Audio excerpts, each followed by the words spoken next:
Now, once again, context. This is not geared towards families, geared towards becoming successful in a high value light. So who is the high value man? Who qualifies that? Because all the women in here, they just said, is it you flexing for other guys? Who's qualifying? Like, true. Car shit, gym shit, finance shit. A lot of it is just flexing for other guys. It really is.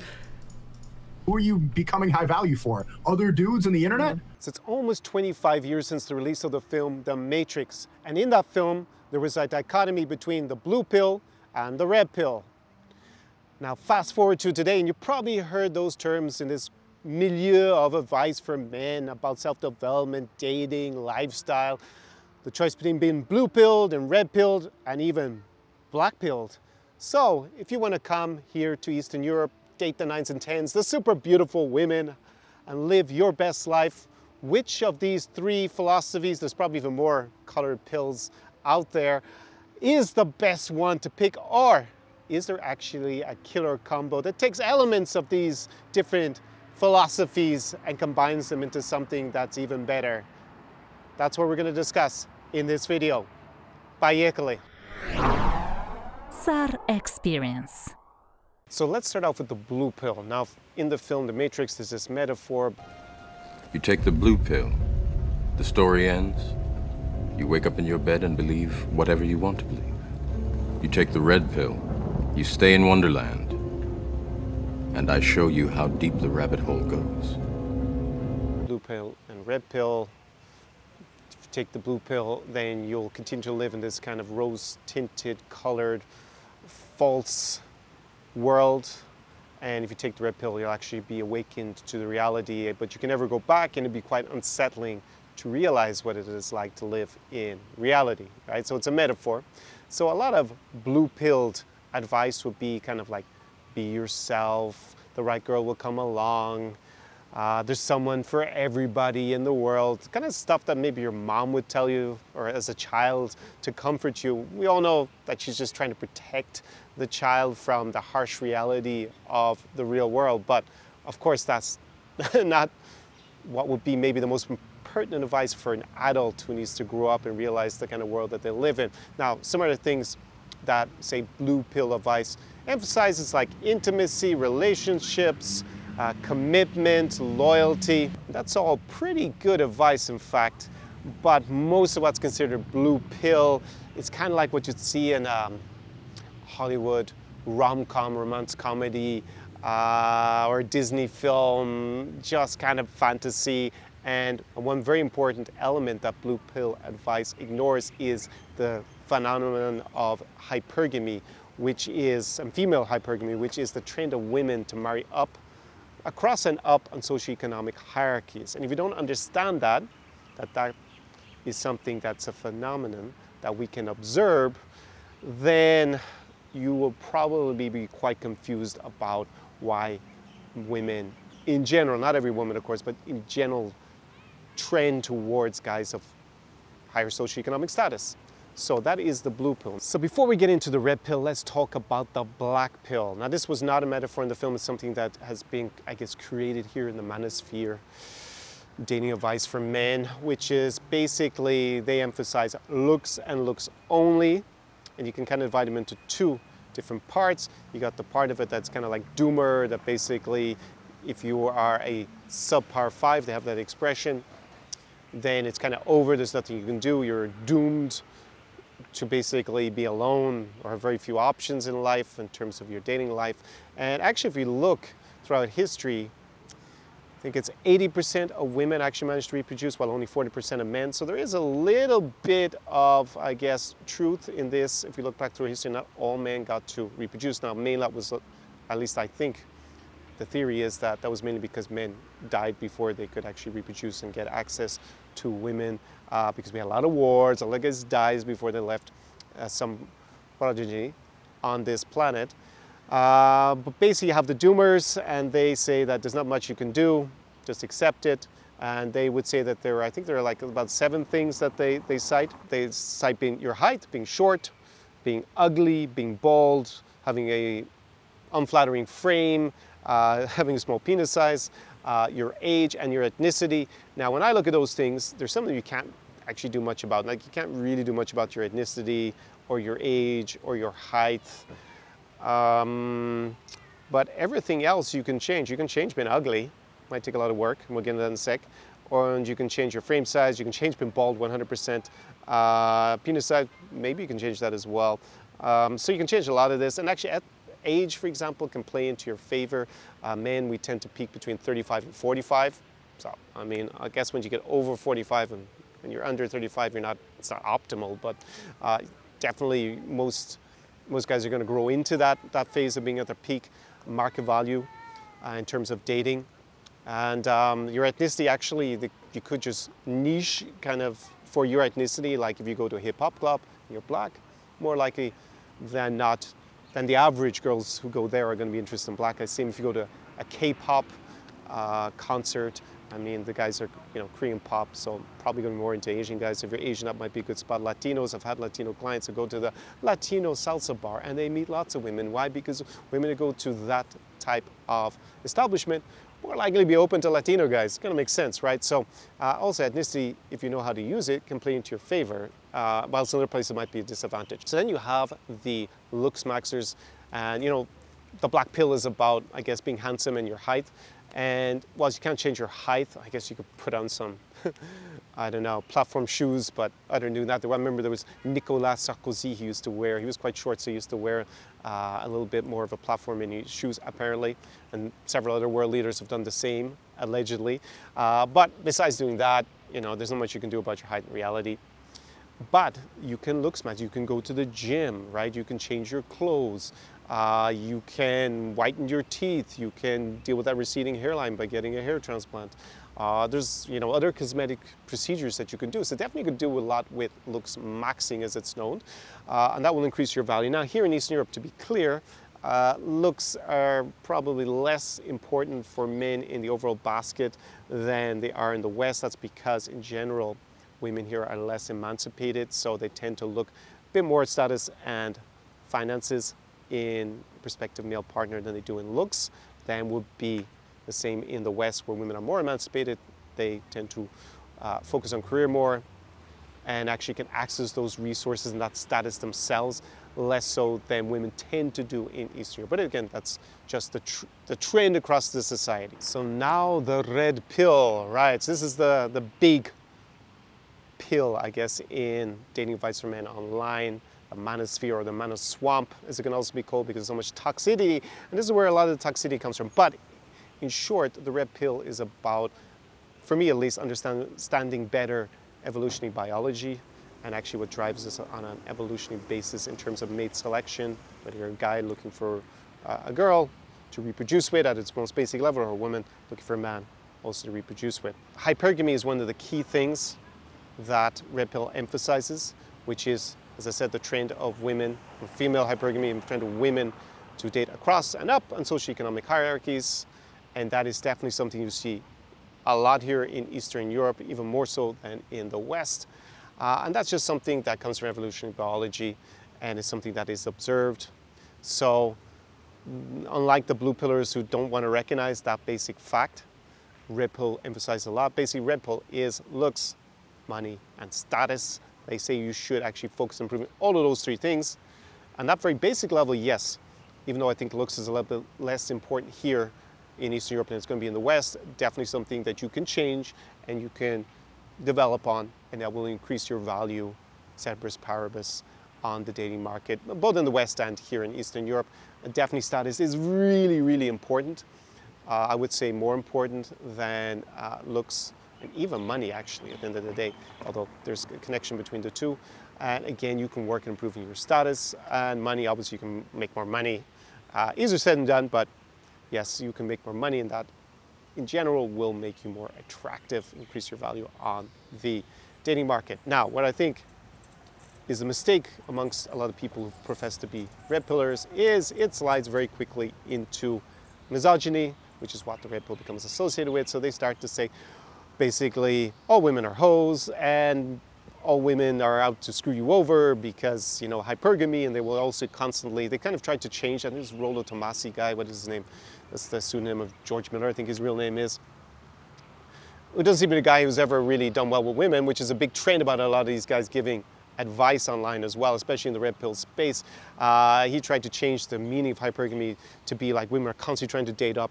They're never happy with anyone they have. They're always looking for the next guy to monkey branch to. And, you know, there is a certain section of women who are going to use men to kind of upgrade themselves and their own value and then look for someone better, right? That definitely happens, but it is not the majority of women. The majority of women are not out to screw you. There's a certain section of women that are very much like that, and they are called gold diggers. Now, they exist in every society, and often Eastern European women are seen as being very gold diggerish. I don't think it's true as a generalization about the society at all, having spent, you know, over a decade basically in Eastern Europe, different parts of it. But if you are of that mentality, which I think is what the big mistake of a lot of these red pillars make, is there's a lot of toxicity, there's a lot of misogyny, and then there's a lot of nouveau riche behavior in terms of showing off money, and that tends to then attract the women who are in fact gold diggers because they're making it rain all the time, showing off, trying to flex everything, like maybe they've been to the gym and built big muscles, they have the Bugatti, like Andrew Tate is trying to show off, and they're pretty misogynistic. So who do you tend to attract? So if you're putting out those vibes, then the reality is you're probably going to attract some sort of gold digger, and then that's going to reinforce the psychology that all women are gold diggers, and that's the way the world is. Like another example would be Myron Gaines, again using pseudonym like most of these guys. You know, I reacted to him because he's saying you should only go for 6s because the girls who are higher, the 8s and 9s, the 10s, they're terrible, they're all narcissistic and useless. But no, he attracts those kind of women, of course, because that's the vibe he gives out to the world, and he's not able to show more value or have the intercommunicative skills to meet the women who are not like that. So while there's a lot of stuff that does resonate with me that comes from red pill, which is evolutionary biology, and understand that, I think that's really important. It becomes a self-fulfilling prophecy for a lot of these guys who are in this red pill space giving advice. Very few of them seem to have any receipts, as we call it, actually date beautiful women. And then they're very negative towards women. You get the misogyny thing. Now a lot of them are starting to convert to Islam and move to Dubai for some reason. You had the Andrew and Tristan Tate. My name is Abu Andrew now. I've decided that the West is finished. It's done, it's over. I've said it a million times, there's nothing we can do to save it. Christians are complete pussies. Christians ain't done shit. Guess who else is a Christian? Will Smith. Adultery is in the Bible. You're not allowed to be adulterous. It says in the Bible to put her ass to death. And you won't even question her. You won't even raise your voice. I am now officially a Muslim. Watching that video, this is the first time I've watched it from start to finish. I've seen little clips on Twitter. I watched it from start to finish, and now I have ended up a Muslim. I'm a Muslim, and I hope you men at home are Muslim too. I'm gonna find myself a nice Islamic-ass wife. I'm gonna build up a big pile of rocks in case she gets fresh. I'm gonna be prepared, so I ain't gonna mess around. As soon as I catch her cheating, there's gonna be no delays. Inshallah. Sneeko, also this Myron Gaines, I think actually he may originally be Muslim himself, but now he's refound his Muslimness. And that seems just to me a little bit, other than the misogyny part, I'm not really seeing how that fits in with the red pill lifestyle anyways. Being a devout Muslim seems a little bit counterintuitive to me, but you know, let's see how that works out for them in the end, especially if they decide to want to leave Islam in the future. It might be a little bit tricky for them, but you have a lot of toxicity around this red pill. They tend to ignore human psychology. That is a layer on top of evolutionary biology. So we're not, like, think about it, if we were ruled completely by evolutionary biology, we'd basically be trying to constantly copulate non-stop, like other mammals, and we wouldn't have, you know, as much control psychologically over what we do. And you know, our past experiences also change how we interact, right, in the dating field as well. So I think they overemphasize this, and they tend to focus and attract a certain segment of the female population that's not the best, at least in terms of values. And that becomes quickly a self-fulfilling prophecy. So yeah, very toxic space, unfortunately, but if you do need to at least understand the basics of evolutionary biology to really understand how men and women relate to each other. So do I think that you should follow the blue pill, the red pill, or the black pill? Well, I think you should take elements of these three different pills. Actually, probably not very much from the black pill that you couldn't already take from the red pill, which is self-improvement in terms of your looks. Of course, you can do that. I think you should, for here in Eastern Europe in particular, you need to have what I call the killer combo. I made some other videos about it. I mean, basically here I have a vodcast, I'll link up above, down below in the description. Also a video about how you can outcompete the local Slavic hotshots, the guys here who do well with the ladies, how you can be competitive. I have another video about that, link that up above, down below in the description as well. So basically here, if you look at kind of your intercommunicative skills, which is having the real man mindset, again, more vodcasts about that. Actually, I have a whole, I'll put the whole playlist up there. You can watch my over 50 hours of previous podcasts where I dive deep into these topics. But basically, you need to have a very assertive mindset to succeed here in Eastern Europe. I see that with a lot of guys who come from the West. I think actually you do better also in the West with this very assertive, strong frame that a lot of Slavic guys just have naturally here. It's just more, I don't really want to say it's a more primitive society in that sense, but it's definitely more old school. The man has, gender roles are more defined than it would be in the West socially. So men have certain expectations, women have different expectations. There's less fuzziness on that than you would find in the West in general. So it's real man mindset because the women are expecting you to lead, for example. So definitely this is a massive, massive part of it. And I think you see that a little bit in the red pill philosophy as well, about being assertive and leading the woman through the interactions that you're going to have during courtship. But at the same time, I think that red pillars completely ignore things like intimacy, building relationships, and loyalty. And that element you actually get from the blue pill, I have to say, a bit more. It's a bit more discussed there. So I think, the killer combo is being able to combine, obviously self-improvement and leading a real man mindset with kind of having a sense of humor, being more emotive in the sense of building relationships and strong ties.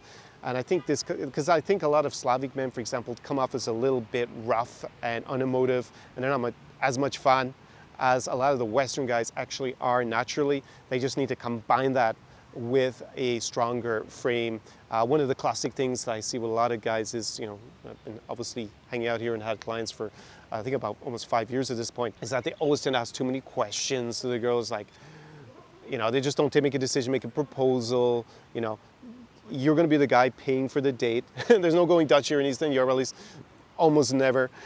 So if you're paying for the restaurant, you need to be choosing the restaurant and saying, hey, 8 o'clock, we're going to meet here, all good. And the girl can either accept it or reject it, make a counter proposal. But if you're asking 50 questions like, hey, what you like to do, what's the best places, man, you're almost, your value is nosediving, right? So you need to combine that set of different characteristics that you'll find in the different pills, especially in the red pill, I think. But you need to obviously remove all that kind of toxicity and the tasting of trying to control the women all around. I mean, that's just like psychotic, basically, trying to control all the women because you're what? I think inherently a guy like that suspects the women are going to run off with someone else if they get half a chance. That's the reason they're trying to control them.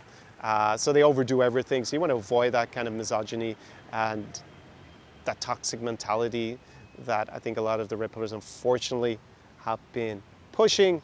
But if you can combine those two elements, the killer combo, the playfulness and the kind of coolness of maybe the style also of the West, I think guys dress better in the West. That has been changing actually. The local guys here in Eastern Europe definitely have been raising their game in terms of fitness and health and style over the last 10 years. I've seen a massive change, but still probably I would say in the West that all those things are stronger. So you can combine that with the right mindset in particular, you will be good to go here in Eastern Europe. And obviously this involves another concept called geomaxing, which is coming to spend as much time as possible here in Eastern Europe. I normally recommend between 3 and 12 months a year. I'll also recommend learning the local language.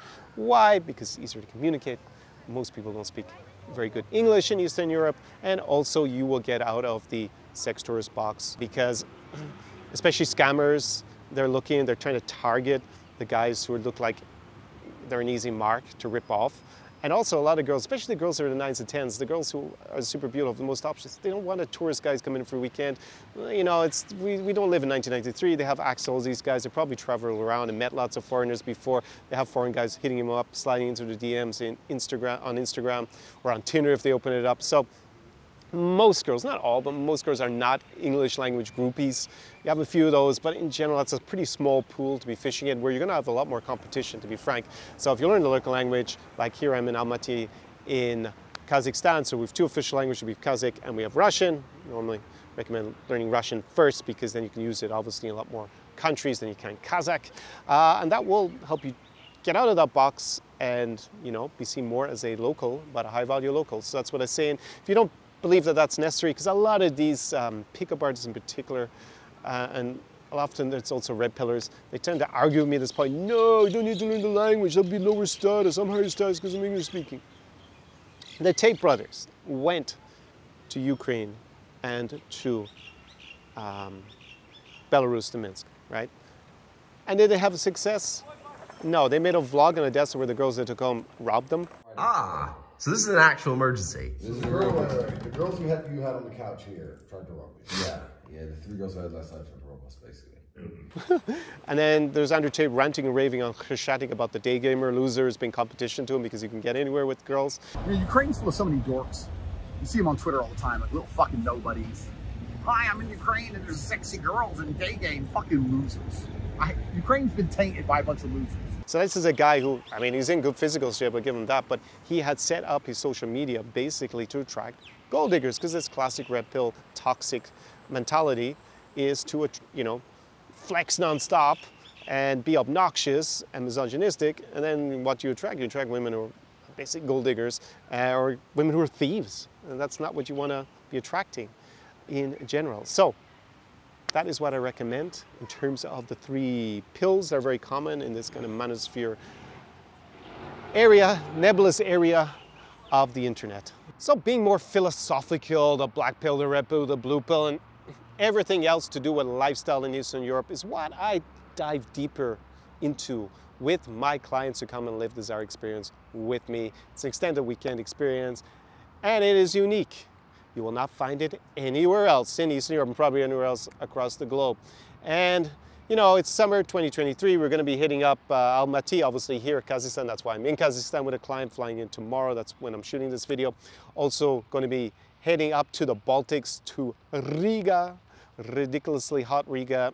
Phenomenal spot to go and party with the super beautiful of Eastern Europe. Also going to be hitting up Warsaw, capital of Poland, where you have the beautiful Belarusians, the cute Ukrainians, and the pretty Poles. And of course, like last summer, we're going to crazy Chisinau, capital of Moldova, absolutely mad place, mad Moldova for partying and, you know, meeting up with the super beautiful, the 9s and 10s, the Olympian level beauty of Eastern Europe. And this video probably appeals to guys who, you know, I guess the manosphere or manoswamp, because so much of it is toxic. And pretty soon I'm going to be launching kind of a new evolution on the Zara experience. It's going to be kind of like the Zara experience 2.0. It's only going to be open in the beginning to existing clients.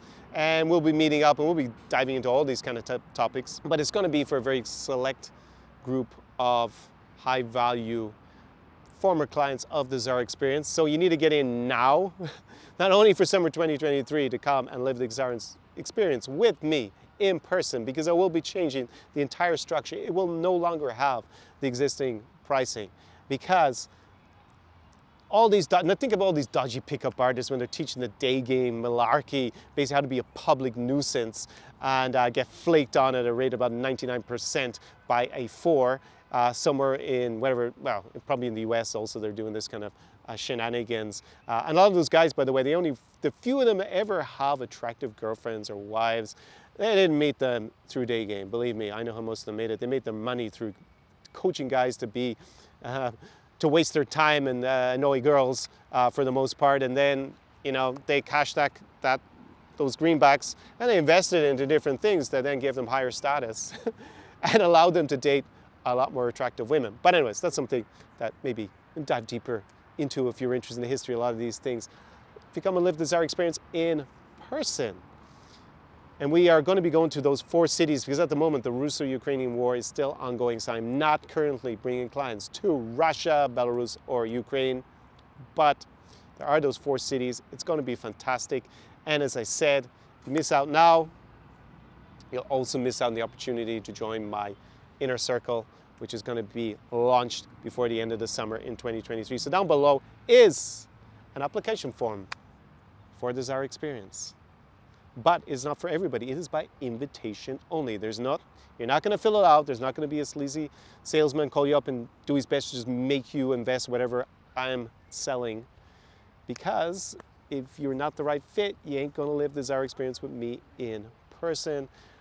We are going to combine nightlife with social circle over a crazy weekend of fun in Eastern Europe, meeting the super beautiful girls of the region. But it's not for everybody. Not everybody can handle that. Not everybody's looking for that. There are lots of guys who just want to date a soft six, like Megan Gaines, who thinks that's the way to go because he hasn't figured it out, probably because he's a red pillar, I guess, and it's heavily associated with misogyny, and the pretty cool girls with options aren't interested in him. So that is not the kind of person who would revel on the Zara experience, obviously.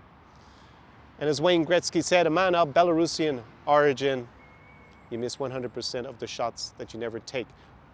Down below is the application form. But before you do that, make sure, if you've not already, checked out a few playlists. You got my playlist, I'm going to link on cards down below in the description, that deal with the cities and previous experience with clients on the Zara experience. And you got another one about dating the 9s and 10s of Eastern Europe. I use the word 9s and 10s. It triggers male feminists, no end. But basically, those guys understand in terms of beauty that we kind of rank women. Women do the same, but it's not their first initial priority when they meet a guy, aesthetic appearance. So we kind of have a different, in general, generalizing, not everybody, for all the male feminists who end up at the end of this video. But we do, as men, biologically, through evolution, prioritize that. Not the only thing we look at, especially for a long-term relationship, but you want to be choosing from the biggest number of high-value options, most beautiful women, but you don't want to end up with an absolute lunatic who's going to ruin your life, especially if you plan to live in the West, which I don't necessarily, I don't actually promote at all. Why would you want to live under Western family law? Beats me, especially if you marry someone from abroad. Seems like playing Russian roulette with your entire future. Anyways, the 9s and 10s is what we deal with here on the Zara experience. It's super beautiful, the Olympian level of beauty. And this is the region of the world where you find it the most. And I'm going to be adding maybe a couple more videos to that tutorial series, and then it will be kind of finished. What should I say at the end of this video? Sun is, it's actually a little bit hazy. It's the first day where it hasn't been absolutely blazing sun here in Almaty in Kazakhstan, outside the British Kazakh Technical University. Looking forward to an unforgettable weekend with a client here. It's not his first time actually in Almaty, but he loves the city so much he may even move here. Maybe that's one thing I should say. Like, people don't understand, why do I come to Kazakhstan? Isn't it the land of Borat or something? Borat wasn't even filmed here. It's got absolutely nothing to do with this great country. It is super beautiful. The city has amazing mountains, lakes, canyons nearby, friendly, safe, beautiful women. They like foreigners. It's also bilingual in the sense that Kazakh and Russian are spoken here. So if you do speak Russian, if you invest in that, then you can also practice it here in Kazakh. You can actually even come here and learn Russian. And the vibe is super, super nice. So Almaty, hidden gem, just off the steps of Central Asia. And I bid you a do svidaniya from here. Talk to you soon. Ciao, ciao. Zara experience.